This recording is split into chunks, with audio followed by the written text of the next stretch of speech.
Hello, good morning all of you. मैं संतोष sir target biology classes में आप लोग का स्वागत करता हूं। आज यह जो लेक्चर है पुष्पी पादपों में लैंगिक जनन चैप्टर का, आज हम लोग सब्जेक्टिव प्रश्न करने वाले हैं, जिसमें जितने भी प्रश्न हम लोग करेंगे सभी प्रश्न कहीं न कहीं बिहार बोर्ड में किसी न किसी वर्ष पूछा गया है। तो इसलिए आज का जो ये लेक्चर है बहुत ही महत्वपूर्ण होने वाला है। आप लोग इस लेक्चर से जुड़ जाइए और ज़्यादा से ज़्यादा इसे लाइक और सब्सक्राइब और शेयर कीजिए, ताकि जो भी बच्चे हैं वो इस लेक्चर को देख करके लाभ उठा सके। तो चलिए हम लोग आज का पहला प्रश्न करते हैं।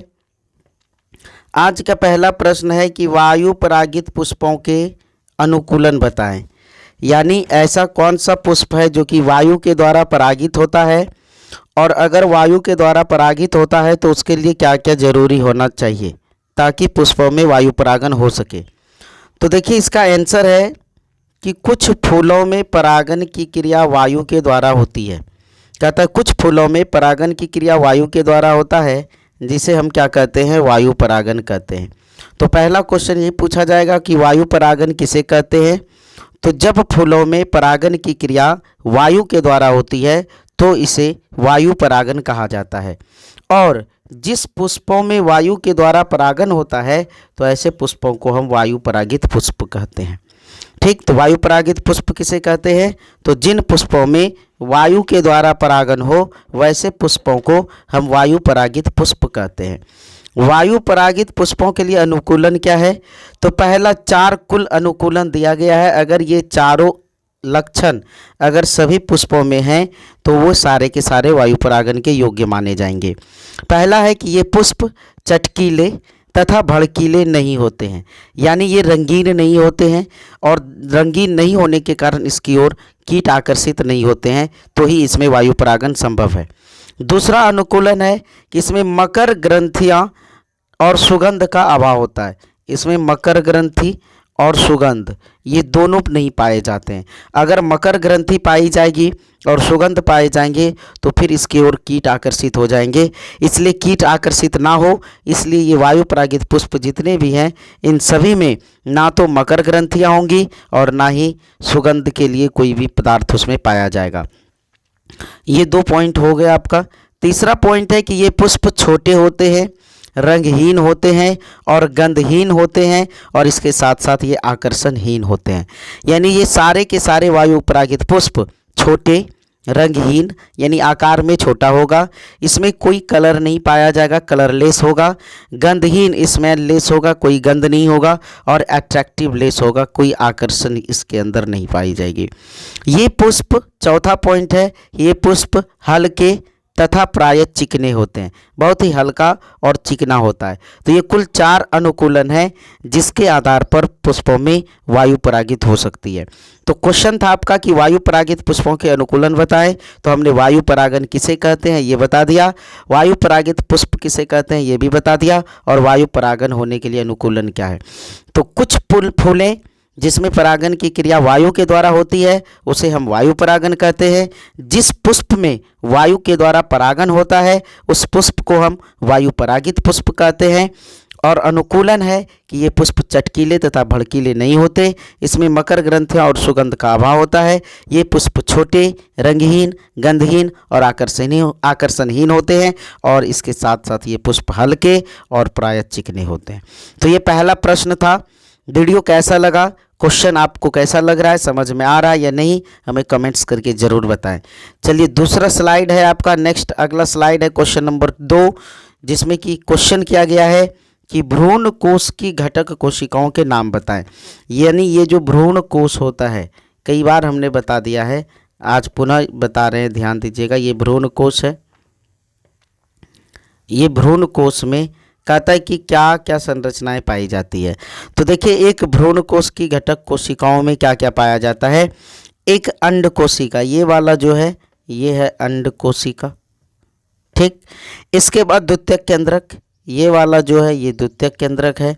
ये जो है ये आपका अंड कोशिका है। सहायक कोशिका, देखिए एक कोशिका यहाँ पे, एक कोशिका यहाँ पे, ये दोनों कोशिकाएं सहायक कोशिकाएं कहलाती है। और एंटीपोडल सेल्स यानी प्रतिमुखी कोशिकाएं ये है। तो कहने का मतलब है कि एक भ्रूण कोश की कोशिकाओं में एक अंड कोशिका जो कि अगुणित होती है, द्वितीयक केंद्रक द्विगुणित होती है, और सहायक कोशिका अगुणित होता है, और इसके साथ एंटीपोडल यानी प्रतिमुखी कोशिका भी अगुणित होती है। तो इतना सा बात आप याद रखिएगा कि एक भ्रूण कोश में 4 प्रकार की कोशिकाएं होती हैं, अंड कोशिका, द्वितीयक केंद्रक, सहायक कोशिका और प्रतिमुखी कोशिका। तो चलिए अगला क्वेश्चन नंबर 3 की ओर हम लोग चलते हैं। तीसरा प्रश्न है कि क्लोन या एक पुंजक किसे कहते हैं। यहाँ पे कोलन हो गया है, ध्यान दीजिएगा, ये कोलन नहीं होगा, यहाँ पे क्लोन होगा। क्लोन, टाइपिंग मिस्टेक हो गया है। क्लोन किसे कहते हैं, या एक पुंजक से एक लाभ या एक हानि के बारे में लिखें। तो क्लोन क्या है, तो अलैंगिक प्रजनन के द्वारा, देखिए अलैंगिक प्रजनन के द्वारा उत्पन्न संतति आकारिकीय और आनुवांशिक दोनों रूप से, आनुवांशिक रूप से और आकारीय रूप से बिल्कुल समान होता है। क्या होता है, समान होता है, तो इसे हम क्लोन कहते हैं। याद रखिएगा क्लोन किसे कहा जाता है, तो अलैंगिक प्रजनन के द्वारा उत्पन्न संतति जो आकारिकीय रूप से, आनुवांशिक रूप से एक समान होते हैं, क्लोन कहलाते हैं। तो क्लोन के लाभ क्या हैं, तो क्लोन आकारिकीय और आनुवांशिक दोनों रूप से क्या होता है, जनक के समान होता है। आकारिकीय रूप से, आनुवांशिक रूप से जनक के समान होता है। हानि क्या है, तो क्लोन में आनुवांशिक विभिन्नता उत्पन्न नहीं होती। अगर आनुवांशिक विभिन्नता नहीं होगी तो उसमें किसी भी प्रकार के नए गुणों का विकास नहीं हो पाएगा, ये इसकी हानि है। आनुवांशिक विकास होना भी जरूरी है ताकि उसकी नई प्रजाति, लक्षण, नई गुण उसमें आ सके। तो नई गुण नहीं आ सकते हैं वैसे संतति में जो कि अलैंगिक जनन के द्वारा उत्पन्न संतति होते हैं, जो क्लोन्स होते हैं। क्वेश्चन था आपका तीसरा कि क्लोन या एक पुंजक की परिभाषा दें और इसके एक लाभ और एक हानि को लिखें। तो क्लोन किसे कहते हैं, तो अलैंगिक प्रजनन के द्वारा उत्पन्न संतति जो आकारिकीय और आनुवांशिक रूप से समान हो उसे हम क्लोन कहते हैं। लाभ क्या है इसका, तो आकारिकीय और आनुवांशिक रूप से ये दोनों अपनी संतति के समान होता है। और हानि क्या है, तो क्लोन में आनुवांशिक विभिन्नताएं उत्पन्न नहीं होती है। याद रखिएगा। अगला क्वेश्चन है क्वेश्चन नंबर 4 में चलते हैं हम लोग। क्वेश्चन नंबर 4 है कि पर परागन के लिए पर परागन को परिभाषित करें और पर परागन के विभिन्न अभिकर्मक को लिखें। पर परागन किसे कहते हैं, तो पर परागन वैसा परागन है जो एक पुष्प से दूसरे पुष्पों में परागकण को भेजा जाता है। तो देखिए यहाँ पे लिखा गया है पर परागन, क्रॉस पोलिनेशन, या इसी को एलोगेमी या इसी को जीनोगेमी कहते हैं। तो याद रखिएगा पर परागन को इंग्लिश में क्रॉस पॉलिनेशन या एलोगेमी या फिर जीनोगेमी कहते हैं। इस क्रिया में एक पुष्प के परागकण को, इस प्रक्रिया में एक पुष्प के परागकण को उसी जाति के दूसरे पौधे के पुष्प के वर्तिकाग्र तक पहुंचाया जाता है। इसमें एक पुष्प के परागकण को उसी जाति के दूसरे पुष्प के वर्तिकाग्र तक पहुंचाया जाता है। यह प्रक्रिया क्या कहलाती है, पर परागन, क्रॉस पोलिनेशन कहलाता है। इसका अभिकर्मक क्या है, तो देखिए अभिकर्मक यानी कर्मक किसे कहते हैं, तो एक पुष्प के परागकण को दूसरे पुष्प के वर्तिकाग्र तक पहुंचाने के लिए जिस साधनों की जरूरत पड़ती है उसे हम कर्मक कहते हैं, एजेंट कहते हैं। याद रखिएगा एक पुष्प के परागकण को दूसरे पुष्प के वर्तिकाग्र तक पहुंचाने के लिए कुछ साधनों की आवश्यकता होती है और ये साधन क्या कहलाते हैं, कर्मक कहलाते हैं, एजेंट कहलाते हैं। तो ये कर्मक जो है 2 प्रकार के होते हैं। एक होता है जैविक यानी जीवों के द्वारा परागकण को पहुंचाया जाता है, और एक होता है अजैविक यानी कि जीवों के द्वारा नहीं पहुंचाया जाता है, कुछ वातावरणीय कारक के द्वारा पहुंचाया जाता है। तो जैविक कारक के अंतर्गत सारे जंतु आ जाएंगे, चाहे कीट हो या चिड़िया हो या मनुष्य हो, और अजैविक कारक में वायु, जल, इन सब के द्वारा भी परागन जो होता है तो उसको हम पर परागन ही कहते हैं। तो याद रखिएगा, पर परागन को परिभाषित करें और पर परागन के विभिन्न अभिकर्मकों को लिखें। तो पर परागन क्या है? इस प्रक्रिया में एक पुष्प के परागकण को उसी जाति के दूसरे पुष्प के वर्तिकाग्र तक पहुंचाया जाता है। और कर्मक किसे कहते हैं? अभिकर्मक क्या है? तो एक पुष्प के परागकण को दूसरे पुष्प के वर्तिकाग्र पर पहुंचाने के लिए कुछ साधनों की आवश्यकता होती है। वे साधन क्या कहलाते हैं? कर्मक कहलाते हैं। कर्मक दो वर्गों में बांटा गया है। कर्मक को दो प्रकार का होता है, एक जैविक और दूसरा अजैविक। जैविक में सारे जीव आएंगे और अजैविक में निर्जीव आएंगे। तो वायु जल पर परागन के अजैविक कारक हैं और कीट, पक्षी, चिड़िया या फिर मनुष्य या फिर चमगादड़ या फिर कीट, ये सारे के सारे क्या हैं? जैविक कारक हैं। चलिए अगला क्वेश्चन नंबर 5 है कि कूट फल के बारे में सावधान लिखे। देखिए ये सारे के सारे प्रश्न पूछे गए हैं। बगल में हमने सब में डेट डाल दिया है कि कौन सा प्रश्न किस वर्ष में पूछा गया है। तो ये सारे के सारे बहुत सारे प्रश्न ऐसे देखे जाते हैं बिहार बोर्ड में जो कि प्रीवियस ईयर्स को ही रिपीट किया जाता है। तो आप लोग ध्यान से पढ़िएगा।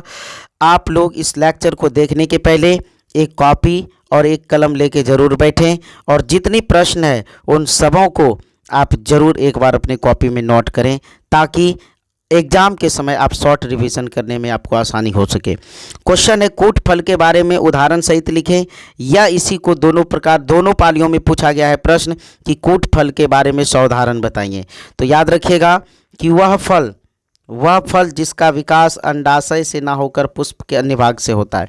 कहता है वैसा फल जिसका निर्माण अंडाशय से ना होकर पुष्प के अन्य भागों से होता है, यानी थैलेमस पुष्पासन से होता है, उसे हम क्या कहते हैं? कूट फल कहते हैं। जैसे सेब और नाशपाती, ये दोनों क्या हैं? कूट फल, असत्य फल, फॉल्स फ्रूट के उदाहरण हैं।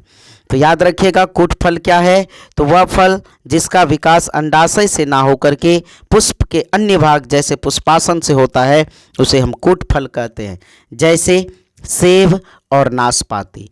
चलिए अगला प्रश्न है क्वेश्चन नंबर 6।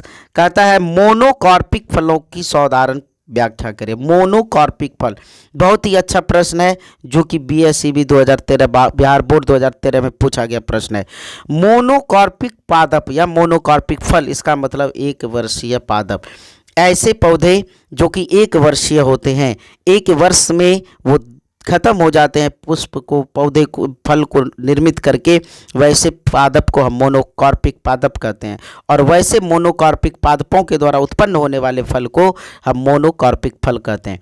देखिए कहता है ऐसे पौधे जो अपने पूरे जीवन काल में एक ही बार पुष्पन और फलन करते हैं। कहता है ऐसा पौधा जो अपने पूरे जीवन काल में एक ही बार पुष्पन करते हैं या फलन करते हैं, मोनोकॉर्पिक फल पौधे या फल कहलाते हैं। जैसे गेहूँ, धान और याद रखिएगा एक बांस, इसके बारे में क्वेश्चन कई बार पूछा गया है कि बांस किस प्रकार का पौधा है, तो ये भी आपका मोनोकॉर्पिक पौधा है।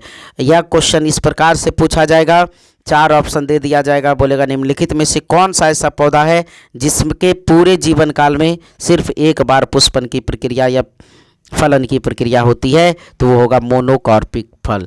याद रखिएगा मोनोकॉर्पिक, यहाँ पे थोड़ा सा मिस्टेक हो गया है, एग्जैक्ट मोनोकॉर्पिक आपका यहाँ पे लिखा गया है। देखिए मोनोकॉर्पिक फल, तो मोनोकॉर्पिक याद रखिएगा क्या होता है? एक वर्षीय पादप होता है जो कि अपने पूरे जीवन में मात्र एक बार पुष्प या फल को उत्पन्न करता है। अगला प्रश्न है विपुंसन किसे कहते हैं? विपुंसन क्या है? इसे क्यों करना चाहिए? तो विपुंसन को इंग्लिश में इमैस्कुलेशन कहा जाता है। याद रखिएगा विपुंसन क्या है? कहता है सर्वप्रथम किसी अपरिपक्व द्विलिंगी पुष्प से।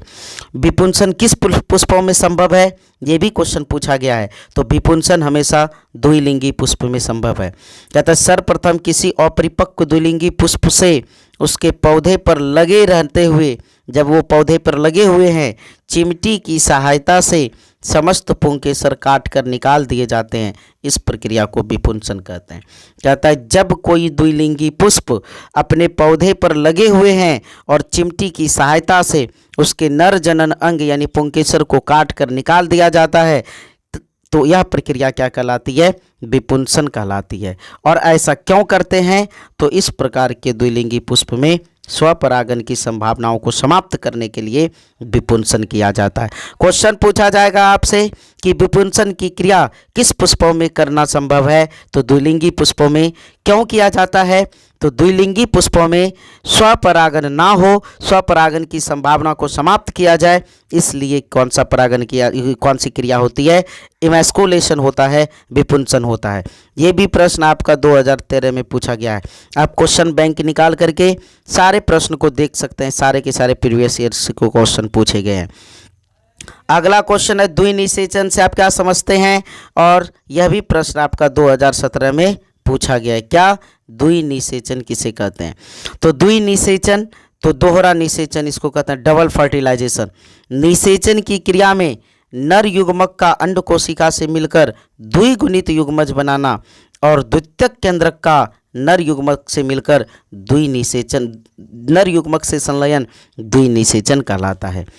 फिर से सुनिएगा कि निषेचन की क्रिया में नर युग्मक का अंड कोशिका से मिलकर द्विगुणित युग्मज बनाना तथा द्वितीयक केंद्रक का नर युग्मक से संलयन द्विनिषेचन कहलाता है। जब एक ही भ्रूण कोश में निषेचन की क्रिया दो बार हो, निषेचन की क्रिया दो बार हो, तो इस प्रक्रिया को क्या कहते हैं, द्विनिषेचन। एक इस अंड कोशिका से निषेचन करता है और दूसरा इस द्वितीयक केंद्रक से निषेचन कर लेता है। ये पराग नलिका में दो नर युग्मक होते हैं, दोनों एक एक के साथ फ्यूज होता है। तो इस प्रकार से याद रखिएगा कि निषेचन की क्रिया में नर युग्मक का अंड कोशिका से मिलकर युग्मनज का निर्माण करना और द्वितीयक केंद्रक का पुनः नर युग्मक से संलयन द्विनिषेचन कहलाता है। द्विनिषेचन की खोज किसने की थी, तो द्विनिषेचन की खोज नवासिन ने 1898 में किया था, याद रखिएगा। ये भी क्वेश्चन पूछा जाता है कि द्विनिषेचन की खोज कब की गई है, तो 1898 में, और किसने की है, तो नवासिन नामक वैज्ञानिक ने किया है, नवासिन नाम याद रखिएगा। अगला पॉइंट इसमें दिया गया है कि उन्होंने फ्रिटिलेरिया तथा लिलियम नामक पौधे में सर्वप्रथम द्विनिषेचन का पता लगाया। ये भी क्वेश्चन कई बार पूछा गया है कि द्विनिषेचन का सर्वप्रथम किस पादप में खोज किया गया, तो फ्रिटिलेरिया और लिलियम नामक पादप में इसकी सर्वप्रथम खोज की गई थी, याद रखिएगा। अगला द्विनिषेचन केवल आवृत बीजी पौधे में ही संभव है, अनावृत बीजी में द्विनिषेचन प्रक्रिया संभव नहीं है। तो याद रखिएगा, इसमें बहुत सारे प्रश्न हैं। पहला, द्विनिषेचन किसे कहते हैं या दोहरा निषेचन किसे कहते हैं, तो निषेचन की वह क्रिया जिसमें नर युग्मक का अंड कोशिका से मिलकर द्विगुणित युग्मनज का निर्माण होना तथा पराग नलिका में स्थित द्वितीयक केंद्रक, भ्रूणकोश में स्थित द्वितीयक केंद्रक नर युग्मक से संलयन कर द्विनिषेचन कहलाता है। अगर एक पराग नलिका में दो नर युग्मक उत्पन्न होता है, पहला नर युग्मक अंड कोशिका के साथ फ्यूज होता है और दूसरा द्वितीयक केंद्रक के साथ, तो निषेचन की क्रिया यहाँ पे दो बार होती है, तो यह घटना द्विनिषेचन कहलाती है। द्विनिषेचन की खोज किसने की थी, तो नवासिन ने की थी। कब किया था, 1898 में। किस पौधे में, फ्रिटिलेरिया और लिलियम पौधे में। और द्विनिषेचन किस में हो सकता है, सिर्फ आवृत बीजियों में हो सकता है। चलिए अगला क्वेश्चन नंबर 9 है आपका कि जंतुओं द्वारा परागित किन्हीं 4 पौधे के नाम सहित बताएं। यानी ऐसा कौन सा पौधा है जिसमें, ऐसा कौन सा पुष्प है जिसमें जंतु के द्वारा परागन होता है, उसके नाम और उसके साथ जंतु से होने वाले परागन के भी नाम लिखें।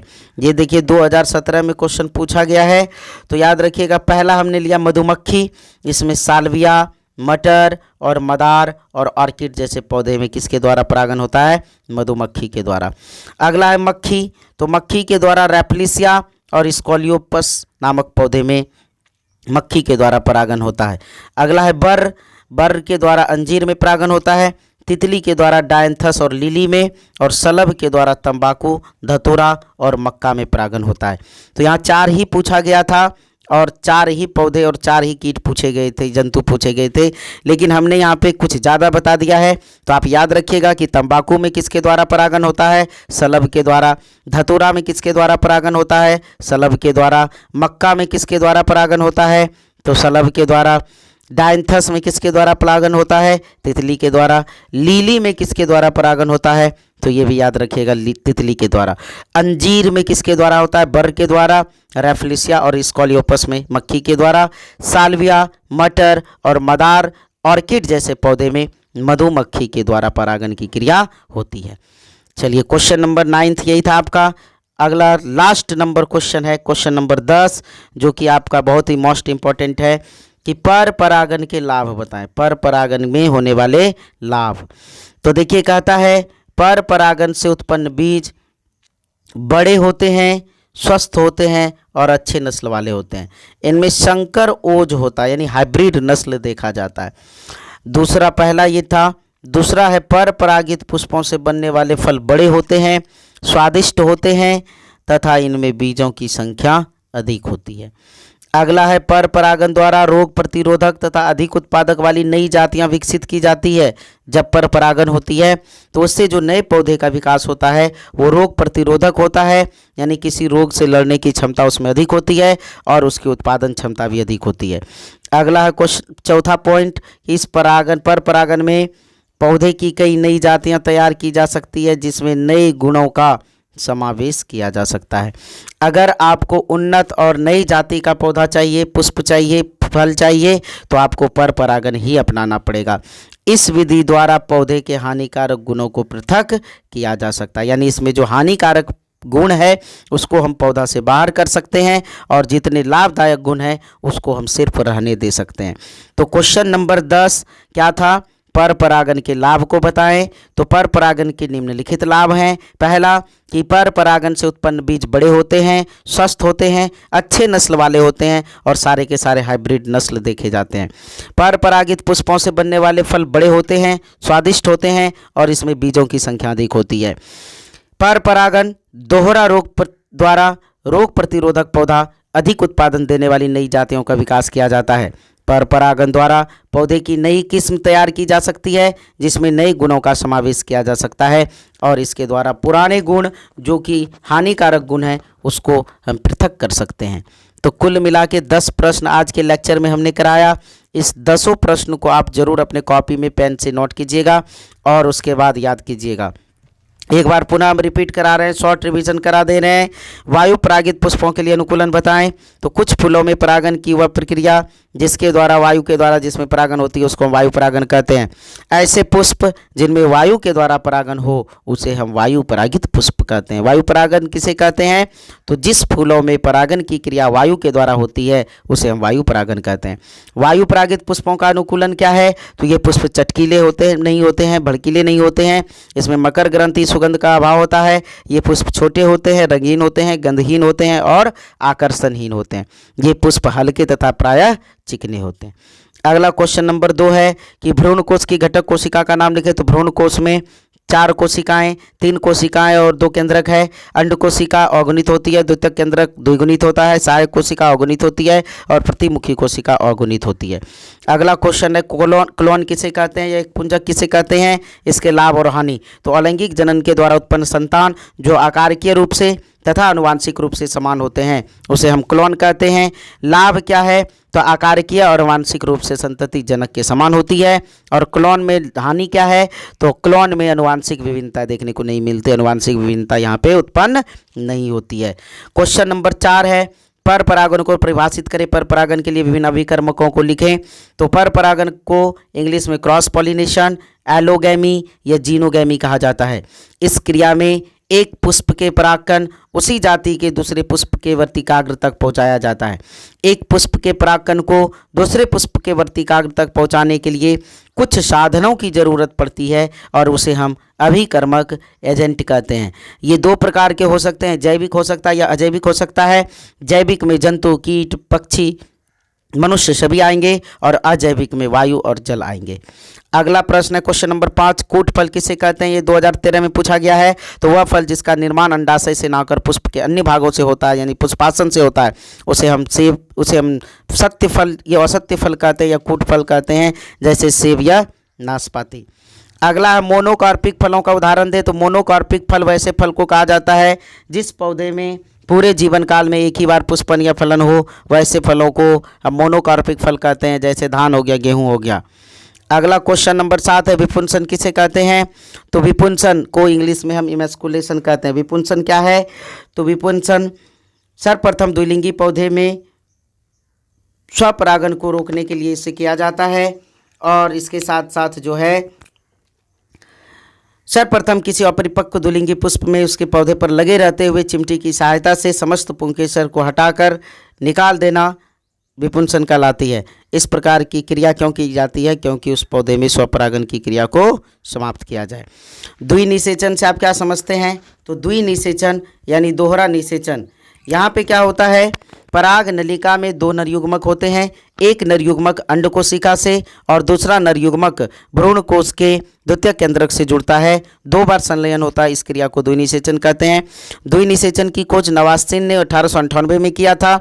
उन्होंने फ्रिटिलेरिया तथा लिलियम नामक पौधे में सर्वप्रथम द्विनिषेचन को खोजा और द्विनिषेचन केवल आवृतबीजी पौधे में देखने को मिलता है। अगला प्रश्न है आपका क्वेश्चन नंबर 9, जंतुओं द्वारा परागित किन्हीं 4 पुष्पों के नाम बताएं, 4 पौधों के नाम बताएं। तो मधुमक्खी के द्वारा साल्विया के पौधे में, मटर में, मदार में और ऑर्किड में मधुमक्खी के द्वारा परागन होता है। रैफ्लेसिया एस्कोलियोपस, इसमें मक्खी के द्वारा परागन होता है। कई बार क्वेश्चन पूछा गया है कि रैफ्लेसिया में किस कीट के द्वारा परागन होता है? तो मक्खी के द्वारा। अंजीर में बर्र के द्वारा होता है, जिसको हम बिरनी बोलते हैं। डायंथस या लिली, इसमें तितली के द्वारा परागन होता है। तंबाकू, धतूरा, मक्का, इसमें सलभ के द्वारा परागन की क्रिया संपन्न होती है। अगला क्वेश्चन नंबर 10 है कि पर परागन के लाभ को बताएं। तो पर परागन के निम्नलिखित लाभ हैं। पर परागन से उत्पन्न बीज बड़े होते हैं, स्वस्थ होते हैं, अच्छे नस्ल वाले होते हैं और इसे संकर ओज कहा जाता है, यानी हाइब्रिड वैगर कहा जाता है। पर परागित पुष्पों से बनने वाले फल बड़े होते हैं, स्वादिष्ट होते हैं तथा इनमें बीजों की संख्या अधिक होती है। पर परागन द्वारा रोग प्रतिरोधक तथा अधिक उत्पादन वाली नई जातियों का विकास किया जा सकता है। पर परागन द्वारा पौधे की कई नई किस्में तैयार की जाती है, जिसमें नए गुणों का समावेश किया जा सकता है। इस विधि द्वारा यानी पर परागन के द्वारा पौधे के हानिकारक गुणों को पृथक किया जा सकता है। तो कुल हमने यहाँ पे 10 प्रश्न का डिस्कशन किया। ये 10 प्रश्न बहुत ही इम्पोर्टेंट सारे प्रश्न थे, जो कि आपके एग्ज़ाम के लिए बहुत ही मददगार होंगे। तो आप जो है इस सेशन को ज़्यादा से ज़्यादा लाइक करें, ज़्यादा से ज़्यादा सब्सक्राइब करें और ज़्यादा से ज़्यादा ग्रुप में इसे आप शेयर करें, तो ताकि जो भी बच्चे पढ़ना चाहते हैं, क्रैश कोर्स के माध्यम से अच्छा मार्क्स लाना चाहते हैं, वो अच्छे से अच्छे मार्क्स ला करके अपने एग्ज़ाम में बेहतर से बेहतर रिजल्ट ला सके। धन्यवाद। आपका दिन शुभ हो।